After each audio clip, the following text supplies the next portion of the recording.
వృషభానికి ద్వితీయంలో గురుడు, చతుర్థంలో కేతువు, దశమంలో రాహువు, ఏకాదశంలో శని, అష్టమంలో రవి, కుజుడు, బుధుడు, శుక్రుడు ఉన్నారు.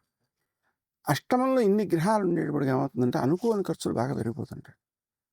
అవి తండ్రి వైపు ఖర్చులు కావచ్చు, లేదా భార్య వైపు ఖర్చులు కావచ్చు, సోదరుల వైపు ఖర్చులు కావచ్చు, వ్యాపారంలో పెట్టుబడులు అనే రూపంలో ఖర్చులు కావచ్చు.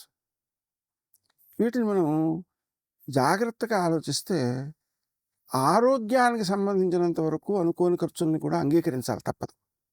ఎందుకంటే అది ముఖ్యం కాబట్టి. కానీ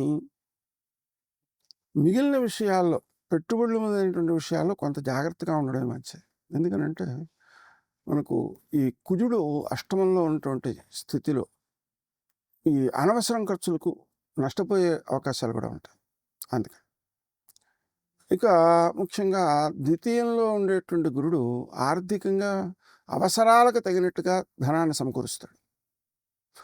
అందులోనూ విశేషించి అతని యొక్క స్థితి మాట నిలబెట్టుకోవడం కోసం ఎప్పటివో ఖర్చులు కూడా చేస్తూ ఉంటారు. అంటే ధర్మ ఏర్పాటు కోసం, అలాగే కుటుంబానికి కావాల్సినటువంటి అవసరాలు తీర్చడానికి, గతంలో చేసినటువంటి వాగ్దానాలు నెరవేర్చడానికి కూడా ఖర్చులు చేస్తారు. బాగుంటుంది, ఇబ్బంది లేదు.